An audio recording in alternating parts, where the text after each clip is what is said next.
I never thought an ordinary Tuesday would change the way I looked at my own family. The sun was just peeking over the horizon, painting the bus depot in soft orange light, when I sat on a bench, waiting for my shuttle to the grocery store. The air smelled faintly of gasoline and fresh asphalt, a scent I had grown accustomed to over the years. That's when I overheard it. My ears, sharp as ever, caught a familiar voice. Rachel, my niece, talking to someone I didn't recognize. At first I tried to ignore it, chalking it up to idle chatter. But the words sliced through my calm morning like a knife. She won't remember for long.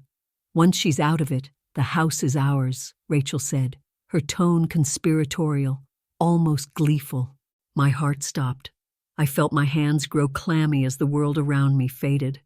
My niece, my family, was plotting to take my home while I was supposedly not in my right mind. The betrayal was immediate and personal. I had raised her, tucked her in when she was sick, celebrated birthdays and holidays, and yet here she was, casually discussing how to steal what was mine. I left the bus depot without buying groceries, my mind racing with possibilities. I couldn't confront her directly, not yet. I needed a plan, something clever and safe. That night, I researched smart locks, security alerts, and home monitoring systems. I wanted protection that didn't just keep people out. It would alert me and the authorities if someone tried to cross the line. The following week, I installed the new smart lock. It was sleek, modern, and fully integrated with a silent alarm system. I memorized every function, every alert, and most importantly, I set up a special code. A code that, if used, would silently notify the police and send me an immediate alert on my phone. Then came the hardest part, giving Rachel access. She needed it to maintain the pretense, to think she was still in the know. I handed her a code with a polite smile, watching her nod, completely unaware that it was a trap she couldn't escape. Days passed, and I moved through my routines with a quiet vigilance. I tended my garden, baked bread, and went to the market. All the while, I imagined her planning, scheming, waiting for the right moment to act. It was almost comforting to know that when the moment came, the trap was already set, and then I waited. Patience, I reminded myself, was part of the strategy. I had survived decades, faced life's disappointments, and I wasn't about to be blindsided in my own home. Rachel's ambition and greed had underestimated one crucial factor. I was smarter than they thought. The night was still, moonlight spilling through the windows, casting familiar shadows across the hardwood floors. Somewhere out there, Rachel was plotting her next move, unaware that her plan had already been foiled. I sipped my tea, feeling a mixture of sadness and quiet satisfaction. I had prepared, and soon, justice would arrive without a word, without confrontation. Sometimes, I realized, the cleverest way to protect what you love is to wait and let the world reveal its own consequences. And in that quiet, I knew the night ahead would be the turning point. The days after the smart lock installation were a strange mix of normalcy and tension. I moved through my home with quiet vigilance, baking bread, tending my garden, and reading by the window, all while imagining Rachel lurking somewhere, plotting her next move.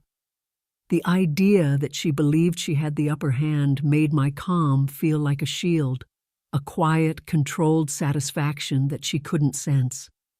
I watched from my window as she occasionally strolled past the house, pretending to be casual. Sometimes she paused at the corner, glancing toward my windows, her tote bag dangling from her arm. She didn't know I could see her. I let her linger, each step, each glance, building the illusion that she still had access, that she could act whenever she pleased. Meanwhile, the smart lock hummed quietly in the background, a silent sentinel.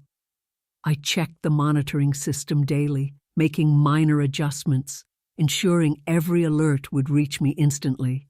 The trap was precise, careful, and invisible. One afternoon, I ran errands in town, pretending oblivion while my mind constantly replayed that conversation at the bus depot. The betrayal lingered in a corner of my mind like a shadow. How could someone I had cared for, nurtured and trusted, discuss stealing my home as if it were a game? The thought made my stomach twist, but it also sharpened my resolve. I decided to use patience as my ally. I left small signs for her to see: lights on at unusual times, doors locked and unlocked, shadows moving through the house. All part of the illusion that the house was mine, but just barely. She needed to believe she could act. She needed to believe she had a chance. Nights were the hardest. I brewed chamomile tea and sat by the window, watching the moonlight spill across my living room. I imagined her checking, testing, planning. I reminded myself that revenge was not my goal. Justice, protection, and foresight were. I didn't need confrontation. The plan was already in motion. One evening, I noticed movement near the driveway. My heart quickened, but I remained calm. The smart lock alerted me immediately, a subtle vibration on my phone that told me she had entered the code. I didn't move. I didn't panic. I simply waited. The police, silent and efficient, were already on their way. Rachel's plan, which she thought would succeed so easily, was about to collapse without her realizing it. I sipped my tea, a quiet smile forming. Sometimes, the cleverest action is inaction, letting others reveal themselves and letting the consequences unfold naturally. The night held a sharp tension, the kind that only comes before something inevitable. I leaned back in my chair, knowing that soon I would no longer have to imagine her plotting. Soon the plan would conclude, and I would finally reclaim my sense of safety, not just in my home, but in the trust I had carefully rebuilt around it. The night finally arrived. The house was quiet, bathed in the silver glow of moonlight filtering through the curtains. I had prepared for this moment for weeks, yet my heart still beat faster than I expected.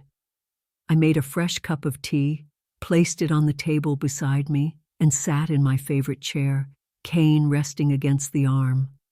The smart lock hummed softly in the background, silent but vigilant, like a guardian waiting for the right moment. Minutes felt like hours. Every creak of the floorboards, every rustle of leaves outside my window made me tense, yet I remained calm. This was not fear. It was anticipation, a patient readiness born of careful planning. Then I heard it. A faint, deliberate approach near the front door. Footsteps, slow and cautious, but unmistakably hers. Rachel had arrived. She was carrying the tote bag she always carried, probably imagining she was about to execute her plan flawlessly. Little did she know, every move she made was being observed, logged, and silently relayed to the authorities. I took a deep breath, letting the weight of the months of preparation settle in. This was the moment I had envisioned, the moment when patience and cleverness would triumph over betrayal. I didn't need to shout, to confront, or to fear. I only needed to wait. The front door made a faint click as she entered the code. The smart lock responded exactly as I had designed. A soft notification appeared on my phone, confirming not only her entry attempt, but also triggering a silent alert to the local police. Minutes passed. She moved through the doorway, unaware that she was stepping into a net she could not escape. I sipped my tea calmly, watching the shadows stretch across the floor. And then, as if out of nowhere, the sound of footsteps echoed from the porch outside, different from hers, authoritative and purposeful. Police officers, silent and ready, were already at the door. Rachel froze mid-step. Her face turned pale, eyes wide with disbelief and sudden fear. I didn't move. I didn't intervene. I simply watched, as the consequences of her actions unfolded naturally. The trap I had carefully laid was complete, and she was caught not by confrontation, but by foresight and calm vigilance. The police spoke softly, instructing her to step outside. She hesitated, glancing back at the house she had schemed to claim, and finally complied, her pride and confidence replaced by shame and terror. I felt a mixture of relief and sorrow. Relief that my home was safe, my boundaries respected. Sorrow that a family bond had been so easily fractured by greed and entitlement.